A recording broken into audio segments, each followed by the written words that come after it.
በንግዱ ዓለም ስሙ ገዝፎ የሚነሳ የጎጃሙ ባለሀብት ወርቁ አይተነው ብዙውን ጊዜ በመደበኛ መግለጫዎችና በይፋዊ የሚዲያ ንግግሮች አይታወቅም። ይሁን እንጂ ለአገሬው ባህልና ሞቅ ላለ የጎጃም ጨዋታ ያለው ጥልቅ ፍቅር ግን የአደባባይ ምስጢር ነው። የጎጃም ሙዚቃ እንደ ሌሎቹ ለስላሳ ሳይሆን ትከሻና ወገብን በሚያነዝር ለብርቱ እስክስታ በሚጋብዝ ሞቅ ያለ ምቱ ይታወቃል። አቶ ወርቁም በተለያዩ መድረኮች በሚያሳየው ልብ የሚያነዝር የባህል እስክስታውና ለዚሁ ጥበብ ባለው ልዩ ክብር ህዝቡን ሲያስደምም የኖረ ባለሀብት ነው። ይህ የጋራ ስሜት ነው እንግዲህ የጎጃምን ሞቅ ያሉ የባህል ጨዋታዎች በልዩ ለዛው ሲያቀነቅን ከኖረው ድምፃዊ ሰማሃኝ በለው ጋር በጽኑ ያቆራኘው። የሰማሃኝ ድንገተኛ ማለፍ ይሄንን በኢንቨስትመንት ስራዎች የተጠመደ ዝምተኛ ባለሀብት ከቢዝነስ ጠረጴዛው አውርዶ የልቡን እውነተኛ ሐዘን በይፋዊ መግለጫ እንድናነባ አስገድዶታል።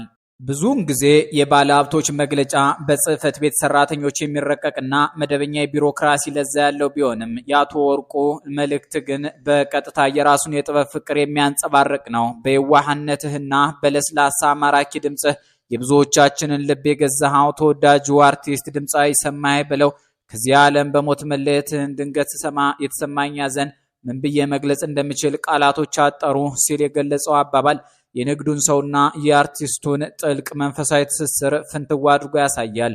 ወርቁ ሰማሃኝን ያየው እንደ አንድ ተራ አዝናኝ ሳይሆን ህዝብን ያስተማረና ያዝናና እውነተኛ የጥበብ አምባሳደር አድርጎ ነበር። ሰማሃኝ በለው ባህልና ዘመናዊ ሙዚቃን በማዋሃድ በተለይም ያንን ሁላችንንም የሚያስጨፍረውን የጎጃምን ባህላዊ ጨዋታ ለትውልድ በማሻገር ረገድ የማይተካ ሚና የነበረው ታላቅ የጥበብ ሰው ነው።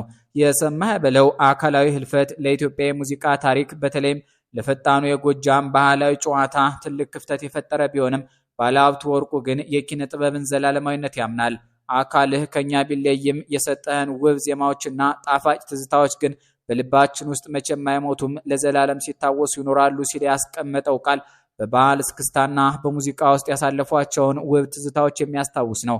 አቶ ወርቁ መግለጫውን የደመደመው ለአርቲስቱ ቤተሰቦች፣ ለቅርብ ዘመዶችና ለአድናቂዎቹ በሙሉ መጽናናትን በመመኘት ነው። ይህ የሐዘን መግለጫ ከአንድ ባለሀብት ለድምፃዊ የተላከ ተራ መልእክት አይደለም። ይልቁንም ጥበብና ንግድ፣ ባህልና ስኬት እንዴት በአንድ ልብ ውስጥ ተሳስረው እንደሚኖሩ ያሳየ የጎጃም እስክስታ አፍቃሪ የሆነው ወርቁ አይተነው ለወንዙ ልጅ ሰማሃኝ በለው ያበረከተው የክብር ስንብት እንጂ። ሰኔ 8 ቀን 2018 ዓ.ም በኢትዮጵያ የኪነ ጥበብ ሰማይ ስር ሰኔና ሰኞ የገጠመለት እንዲሉ ትልቅ ኮከብ ከያኒ ድንገት ከዚያ ዓለም ድካም አረፈ። ጨዋታ አዋቂው የባህል አምባሳደሩ ሰሜ ባላገሩ ወደማይቀርበት ዓለም ተጓዘ። ሞት አይቀርም፣ ነገር ግን የሰሜ አሟሟት እንቆቅልሽ ሆኗል። አድናቂዎቹ ጥያቄ እያነሱ ነው። ደህና ነኝ ሲል አልነበረም ወይ? እንዴት በድንገት የሞት ዜናው ተሰማ? የሚሉ ጥያቄዎች ማህበራዊ ሚዲያውን አጥለቅልቀውታል። ብዙዎች ግን ጣታቸውን ወደ አንድ አቅጣጫ እየቀሰሩ ነው። ግሎው ኢትዮ ተርኪ ወደ ተባለ ተቋም ይህ ዝግጅት የሰሜን ህይወት አስታኮ በኢትዮጵያ የጤና ዘርፍ ላይ የተጋረጠውን አደገኛ ጥቁር ገበያ ለመቃኘት ይሞክራል። ተፈጥሯዊ ናቸው፣ የጎንዮሽ ጉዳት የላቸውም እየተባለ በማህበራዊ ትስስር ገጾች የሚቸበቸቡ መድኃኒቶች እውን ፈዋሽ ናቸውን ወይስ መርዘኛ ነፍሰ ገዳዮች የሚለውን ጥያቄ በትልቁ ጥያቄ ምልክት ውስጥ አስገብተን እናልፋለን። ታምራት ደስታ፣ ማዲንጎ አፈወርቅ፣ ነጻነት ወርቅነህ፣ አሁንም ሰማሃኝ በለው በድንገት የምንሰማቸው የእነዚህ ተወዳጅ ከያንያን የሞት ዜናዎች አጋጣሚ ናቸው ወይስ በቸልተኝነትና በተጠያቂነት እጦት የሚመጡ ዝናን ተገን ያደረጉ የቢዝነስ ሰንሰለታማ አደጋዎች? ሰሜ ክብደት ለመቀነስ የወሰደው መድኃኒት በጉበትና በኩላሊቱ ላይ ምን አደረሰ? ድርጅቱስ ምን ይላል? የጓደኛውን ደም ላለመሸከም ከነጻነት ይልቅ እስርን መርጦ ከአሜሪካ የተመለሰው የሞራል ያለው ባላገሩ ዛሬ ግን በማይቀረው የሞት እስር ተያዘ። ዛሬ በቡልቡላ መድኃኔዓለም ስጋው ሲያርፍ አድናቂዎቹ ግን አንድ ነገር እያሉ ነው። መልስ እንፈልጋለን። እስከ መጨረሻው ደቂቃ ድረስ በርታ በሉኝ እያለ ድርጅቱን ያስተዋውቅ የነበረው ሰሜ መድኃኒቱ ሳይረዳው ቀረ ወይንስ መድኃኒቱ ራሱ ገደለው? ከታዋቂነቱ በጀርባ የተደበቀው የጤና ምስጢር ምንድን ነው? ለአፍታ ጥሞናችሁን አውሳችሁን እስከ ቪዲዮው ማሳረጊያ አብረን እንቃኘው። ሰማሃኝ በለው ውፍረቱን ለመቀነስ ጥረት ጀምሮ እንደነበር በማህበራዊ ሚዲያ ገጹ ላይ ሲያሰፍር ክብደቴን በፍጥነት ለመቀነስ የተለያዩ ስፖርቶችንና እንቅስቃሴዎችን እያደረግኩ ነው በማለት ገልጾ ነበር። ነገር ግን ከዚህ የስፖርት ሽፋን ጀርባ ያለው እውነታ ሌላ ነበር እየተባለ ነው። የቅርብ መረጃዎችና የሕክምና ክትትል ማህደሮች እንደሚጠቁሙት መረጃ ከሆነ ከያኔው በማህበራዊ ሚዲያ የሚተዋወቁ የጎንዮሽ ጉዳት የሌላቸው መድኃኒቶች በሚል ውፍረቱን ለመቀነስ የተለያዩ የእጽዋት ተዋጽኦችን እየወሰደ ነበር ተብሏል። በዚህም ምክንያት በጉበቱና ኩላሊቱ ላይ ከባድ ጉዳት በመድረሱ ለሞት የዳረገው መንስኤ ይህ ነው የሚሉ አልጠፉም። ነገሩ እውነት ከሆነ ይህ ክስተት አንድን ተወዳጅ ከያኒ ከማጣት ባለፈ በሀገራቸው እየተካሄደ ያለውን የሕክምና ስርዓትና ተጠያቂነት ጥያቄ ምልክት ውስጥ የሚያስገባ ክስተት ነው። ለዚህ ደግሞ ብዙ አብይ አብነቶች አሉ። በማህበራዊ ሚዲያው የሚተዋወቁ ግብዓታቸውና ስሪታቸው ያልታወቁ ብዙ መድኃኒቶች ማስታወቂያ ሲነገርላቸው ይውላል። እውን መድኃኒቶች በተነገረላቸው ልክ ፈዋሽና የጎንዮሽ ጉዳት የሌላቸው ናቸውን? ግና መልስ የሚሰጥ ያለ አይመስልም። አድናቂዎቹ መጠየቃቸውን ቀጥለዋል። ከሞቱ ጀርባ አንዳች ያልተነገረ ምስጢር አለ ባይ ናቸው። በእርግጥም ያስጠረጥራል። ነገሩ ያልጠረጠረ ተመነጠረ የሚባለውን ታዋቂ የኢትዮጵያውያን አባባል በእውነታ መግለጥ ከጀመረ ሰንበት በት ብሏል።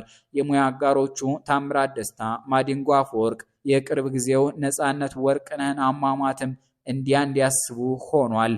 አርቲስት ሰማሃኝ በለው ባለፉት ጥቂት ወራት ግሎው ኢትዮ ተርኪ ወደሚባል ድርጅት ሄጄ የክብደት መቀነስ ሕክምና በመከታተል ላይ ነኝ ብሎን በየጊዜው ያስመዘገበውን የክብደት ለውጥ እያሳየ በርታ በሉኝ እያለ ድርጅቱንም በማህበራዊ ሚዲያ ላይ ሲያስተዋውቅ የምናውቀው ሰውዬ ከዕለታት በአንዱ ጠዋት ከመኝታ ስንነሳ ህልፈተ ህይወቱን ሰማን። እንዴት ሊሆን ይችላል በማለት አድናቂዎቹ መጠየቃቸውን አላቆሙም። አርቲስት ሰማሃኝ በለው ለክብደት መቀነስ የተጠቀመው መድኃኒት ሳይረዳው ቀርቶ ነው ወይንስ መድኃኒቱ ራሱ ጎድቶት አሊያም ደግሞ በህመም ምክንያት እየተከሰተ የነበረውን የክብደት መቀነስ ሲሆን በሕክምና ክትትል የተገኘ ስኬት አስመስለው ማስታወቂያ ሲሰሩበት የነበረው? ይህ የወዳጆቹ ጽኑ ጥያቄ ነው። ምላሾቹ ግን ዝም ብለዋል። ጠያቂዎች ቀጥሉና ይህንን ነገር በቸልታ የምናየው አይሆንም፣ ለሞት ያበቃው የጤና ችግር ይብራራልን ሲሉ በጽኑ ይጠይቃሉ። ዝም ብሎ በደፈናው ብቻ ባደረበት ህመም በሕክምና ሲረዳ ቆይቶ ከዚህ ዓለም በሞት ተለየ የምትል የፈጠራ ዜና እረፍት ትርጉም አትሰጥም የሚል ሐሳብ አላቸው። የአይነቱ የሞት ዜና በብዙ አርቲስቶች ላይ በጣም ተደጋገመ። ህዝቡም ለምን ብሎ መጠየቅ አልቻለም። ለምን ማብራሪያ እንጠይቃለን እንጠብቃለን ይላሉ። ሰሜ ባላገሩ እንዲሁ በዚያ ዝነኛ ዘፈኑ እንዳለው እንደ ቤልጅግ ጥይት አናት የምትመታ አገሯ ሁሉ ነው ዋርላና ደላንታ ከማለት ውጭ ምንም ሳይል ወደማይቀረው ሄዷል። የዘፈኑን ግጥም ተንተርሶ የሞቱ የወጣው ዜና ግን መላው አድናቂዎቹን ወዳጆቹን አናት የሚመታ ጆሮን ጭው የሚያደርግ ድንገተኛ መርዶ በመሆን ሰኔ 8 ቀን 2018 ዓ.ም ታሪክ ሆኖ አለፈ። የሙያ አጋሩ ዝነኛው የባህል ድምፃዊ ይሁኔ በላይም ደህና ሁን ሰሜ ስሜ በማለት ሀዘኑን ጀምሯል። ይሁኔ በላይ ሀዘኑን በማህበራዊ ሚዲያ ሲገልጽ ከልጅነታችን ጀምሮ ጥበብ አገናኝታን በግሽ አባይ የባህል ቡድን ውስጥ ብዙ ትዝታ፣ ብዙ ፍቅርና የማይረሳ የህይወት ጉዞ አብረን አሳልፈናል። የውድ ጓደኛዬን ህልፈት ስሰማ ልቤ በእጅጉ አዝኗል። ስሜቴንም በቃላት ለመግለጽ አቅቶኛል። ነገር ግን ሞት ከዚህ ዓለም ወደ ጌታ የሚደረግ ሽግግር መሆኑን እናምናለን። መሐሪው አምላክ ነፍሱን በአብርሃም በይስሐቅና በያዕቆብ እቅፍ ያኖርለት፣ በገነትም እረፍት ያድርግለት። ለቤተሰቦቹና ለምንወደው ሁሉ የመንፈስ ቅዱስን ማጽናናት ይስጥ። ነፍሱን ይማር፣ መንግስተ ሰማያትን የሚያወርሰው አሜን። ይሁኔ በላይ ጨርሷል። ሰሜ ስሙ ነበር። አንቱየዋ እነሱ እኮ ልጆች ናቸው ይጫወቱ በጊዜያቸው ብለው በጋራ ተጫውተዋል። ዛሬ ግን ሰሜ ተነጥሎት ወደማይቀረው ሄደ።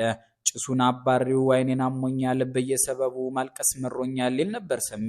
ዛሬ ግን ሰበቡ እሱ ራሱ ሆኗል። ከትልቁ መድረክ ዜማ ተዘጋጅቶ ህዝቡ ተበተነ፣ ባለዜማው ጠፍቶ እንዲባል ሆኗል። ሰሜ ባላገሩ እሱ ታሪከኛው ደግሰው ዓለም እንደምነሽ ሲል ይህችን ከንቱ ዓለም ያነጋግራት ነበር። ቶሎ ቶሎ በሉ እርቅ ውረድ አሁን፣ ኋላ ከቀረማ ደመና እንዳይሆነ፣ አንድ እንኳን የለበት የሁለት ሽራፊ፣ አሁን የት ይገኛል እንደ ሞት ቀጣፊ። ነገሩ እህ ነው አንጀት በሌው ሰሜ፣ አሁን የት ይገኛል እንደ ሞት ቀጣፊ። ቀጣፊው ሞት ሰሜን ቀጠፈው፣ እሱ እንደው በጊዜ አውቆታል። ለመታሰር ትኬት ቆርጦ ከአሜሪካም ተመልሷል። ዛሬ ግን በማይቀረው የሞት እስር ዳግም ላይ ጠየቅ ታሰረ። ድንቅ ታሪክ ሰሪው ለህሊናው ታማኙ ሰው ሐምሌ 7 ቀን 1994 ዓ.ም ከሌሊቱ 10 ሰዓት ላይ በአዲስ አበባ በአምቢሲ ድልድይ አካባቢ መኪና ሲያሽከረክር አደጋ ደርሶበት ነበር። በአደጋው ጊዜ አብሮት የነበረውና የታወቀው የግጥምና ዜማ ደራሲ ግሩም ተስፋዬ ሕይወቱ አለፈ። በቸልተኝነት መኪና በማሽከርከር የሰው ነፍስ እንዲጠፋ አድርገሃል የሚል ክስ ተመሰረተበት። ፍርድ ቤቱ የሰማኸኝ ብለውን መከላከያ ምስክሮች ከሰማ በኋላ በቸልተኝነት የሰው ሕይወት በማጥፋት ወንጀል ጥፋተኛ አድርጎት በ3000 የኢትዮጵያ ብር የገንዘብ ቅጣት አሰናበተው። የገንዘብ ቅጣቱን እንዲከፍል ከተደረገ በኋላ በነጻ ቢሰናበትም አቃቤ ሕግ ቅጣቱ እጅግ የቀለለ ነው፣ አደጋው ሆን ተብሎ የተደረገ ነው በሚል የቅጣት ማሻሻያ ይግባኝ ጠየቀበት። ከፍተኛው ፍርድ ቤት መዝገቡን እንደገና መርምሮ የቀድሞውን የገንዘብ ቅጣት በመሻር በድምፃዊ ሰማሃይ በለው ላይ የ5 ዓመት ጽኑ እስራት ፈረደበት። የስር ውሳኔው ከመተላለፉ አስቀድሞ ሰማሃይ በለው ለስራና ለሙዚቃ ዝግጅት ወደ አሜሪካ ሀገር ሄዶ ነበር። ፍርዱን የሰማውም አሜሪካ እያለ ነበር። የፖለቲካ ሻጥር ተሰርቶብኝ ነው የተጠየቅኩት እንጂ ጓደኛዬ ሞቶ እኔ በመትረፌ ምክንያት ብቻ ልጠየቅ አይገባም ብሎ ቢያምን ፍርድ ቤቱ ያስተላለፈበትንና እሱ የማያምንበትን የስር ፍርድ ተቃውሞ አሜሪካ መቅረት የሚችልበት እድል ቢኖረውም የጓደኛዬ ደም እያሳደደኝ በሰው ሀገር በስደት መኖር አልፈልግም፣ ፍርዴን ጨርሼ በነፃነት መኖር አለብኝ በሚል የህሊና ውሳኔ በራሱ ፈቃድ ወደ ኢትዮጵያ ለመመለስ ወሰነ። ሰሜ ሳይውል ሳያድር የአውሮፕላን ቲኬቱን ቆርጦ ወደ አገር ቤት እንደተመለሰ በቀጥታ ወደ ተፈረደበት እስር በፈቃዱ ገባ። ዛሬ ግን የሞትን ቲኬት ቆርጦ ለዘለዓለሙ ሄዷል። በእስር ቤት ውስጥ በነበረው እጅግ መልካም ስነ ምግባር ኪነ ጥበብ ክፍል ውስጥ ለሰጠው ከፍተኛ አገልግሎት እንዲሁም እስረኞቹን የሙዚቃ ትምህርት ሰጥቶ በማስመረቅ ባበረከተው ቀና አስተዋጽኦ የይቅርታ ዕድል አግኝቶ ከ2 ዓመት ከ6 ወር እስራት በኋላ በነፃ ተለቋል። ሰሜ እንዲህ ያለ ሞራል ነበረው። ዛሬ ይህን ሞራል ያለው ሰው ነው በቸልተኝነትና በሕክምና ስህተት አጥተነው ይሆን ብለን የምንጠይቀው። ዛሬ ማክሰኞ ሰኔ 9 ቀን 2018 ዓመተ ምህረት ከቀኑ 9 ሰዓት የቡልቡላ መድኃኔዓለም ቤተክርስቲያን ደወል ለሰሜ ይደወላል። ያ ትልቅ ሰው፣ ያ በየስበቡ ማልቀስ መሮኛል የሚለው ድምፃዊ ዛሬ የራሱ ህልፈት ለሌሎች የማልቀሻ ሰበብ ሆኗል። የሙያ አጋሪው ይሁን የበላይ እንዳለው ሰሜ ከግሽ አባይ የባህል ቡድን ጀምሮ የፍቅርና የጥበብ ተጓዥ ነበር። ሰሜ በዘፈኖቹ ውስጥ ቶሎ በሉ እርቅ ይውረድ፣ አሁን የት ይገኛል እንደ ሞት ቀጣፊ እያለ አስጠንቅቆን ነበር። እነሆ ሞት ቀጠፈው። ሰሜ ባላገሩ ስጋው ዛሬ ቢያርፍም ስራውና የሞራል ልዕልናው ግን በታሪክ መዝገብ ላይ ይኖራሉ። ጥያቄው ግን አሁንም እንደቀጠለ ነው።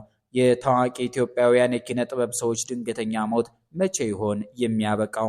ሰማሃይ በለው የተወለደውና ያደገው በባህር ዳር አካባቢ ነው። ባህር ዳር ዛሬ የምናውቃትን ዘመናዊ ቅርጽ ከመያዟ በፊት በጥንት ዘመን አካባቢውን ከመሰረቱትና በጣና ሐይቅ ዙሪያ በረጅም ዘመን ታሪካቸው ከሚታወቁት ወይጦ ከተባሉ ጥንታውያን ማህበረሰቦች ወገን እንደሆነ ይነገራል።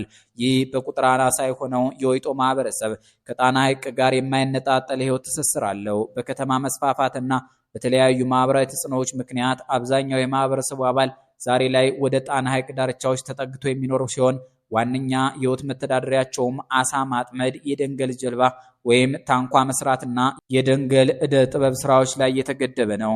ሰማሃይ በለው ከዚህ ማህበረሰብ የወጣ ቢሆንም በትውልድ ሐረጉ ግን የአማራ ብሔረሰብ አባል አይደለም።